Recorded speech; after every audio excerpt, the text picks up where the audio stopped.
Indian ഭരണകൂടം ഇപ്പോൾ കൈക്കൊണ്ടുവരുന്ന ഓരോ കാര്യങ്ങളും വലിയ ആശങ്കയിലാണ്. ഇപ്പം നമുക്ക് പൗരത്വ ഭേദഗതി നിയമം കൊണ്ടുവന്നു, അത് ന്യൂനപക്ഷങ്ങളെ ബാധിക്കുന്ന പ്രശ്നമാണ്. SIR കൊണ്ടുവരുന്നു, അതും ന്യൂനപക്ഷങ്ങളെ ബാധിക്കുന്ന കാര്യമാണ്. FCRA കൊണ്ടുവന്നു, അതും ന്യൂനപക്ഷങ്ങളെ ബാധിക്കുന്നതാണ്. വഖഫ് ബോർഡ് നിയമം ഭേദഗതി കൊണ്ടുവന്നു, അതും ന്യൂനപക്ഷങ്ങളെ ബാധിക്കുന്ന പ്രശ്നമാണ്.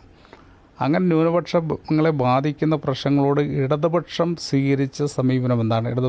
ഗവൺമെൻറ് സ്വീകരിച്ച നിലപാടാണ്, മുഖ്യമന്ത്രി സ്വീകരിച്ച നിലപാടെന്നാണ്. ഇന്ത്യയിൽ ആദ്യമായി ഒരു സംസ്ഥാന ഗവൺമെൻറ് നമ്മുടെ പൗരത്വ ഭേദഗതി നിയമത്തിനെതിരായിക്കൊണ്ട് പ്രമേയം പാസ്സാക്കുകയും അത് കേരളത്തിൽ നടപ്പിലാക്കില്ല എന്ന് അസന്നിഗ്ധമായിട്ട് പറയുകയും ചെയ്തു.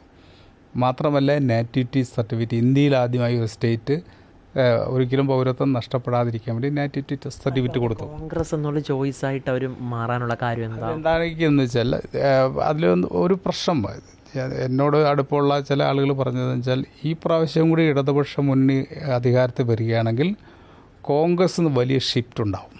ആ ഷിഫ്റ്റ് BJPയിലേക്കായിരിക്കും. അപ്പോൾ അടുത്ത അവിടെ BJPക്ക് അതിശക്തമായി മുന്നോട്ട് വരാനുള്ള അവസരം ഒരുക്കും. അതുകൊണ്ട് എന്ത് വില കൊടുത്തും കോൺഗ്രസ് ഞങ്ങൾ രക്ഷിക്കുമെന്ന് വിചാരിച്ചിട്ടല്ല, പക്ഷേ കോൺഗ്രസ് ജയിച്ചില്ലെങ്കിൽ സംഭവിക്കാൻ വേണ്ടി പോകുന്നത് കോൺഗ്രസ്സിലെ ബഹുഭൂരിപക്ഷ ആളുകളും BJPയിലേക്ക് പോകാനുള്ള സാധ്യതയുണ്ട് എന്നുള്ള പ്രചരണം ഒരു ഭാഗത്ത് ശക്തമായി വന്നു. അപ്പോൾ ആ ശക്തമായ പ്രചരണവും ഒക്കെ ഉൾക്കൊണ്ടുകൊണ്ടാണ് കോൺഗ്രസിനെ അല്ലെങ്കിൽ UDFനെ വിജയിപ്പിക്കണം എന്നുള്ള. BJPയെ പേടിച്ച് ഇടതുപക്ഷത്തിനെ വോട്ട് ചെയ്യാതെ പറയില്ല. അവരെന്താ വെച്ചാൽ BJP പേടിച്ചിട്ടല്ല, അവർക്ക് അങ്ങനെ ഒരു ആശങ്ക അവരിൽ ഉണ്ടാക്കി കൊടുത്ത്, ആവശ്യമില്ലാത്ത ആശങ്ക. ഇടതുപക്ഷം അവർക്ക് സഹായകരമായിട്ട് നിലപാട് സ്വീകരിച്ചില്ല എന്ന് തെറ്റായ ധാരണ, മുഖ്യമന്ത്രി ന്യൂനപക്ഷങ്ങൾക്കെതിരാണെന്നുള്ള പ്രചരണം. യഥാർത്ഥത്തിൽ മുഖ്യമന്ത്രി പിണറായി വിജയനാണ്.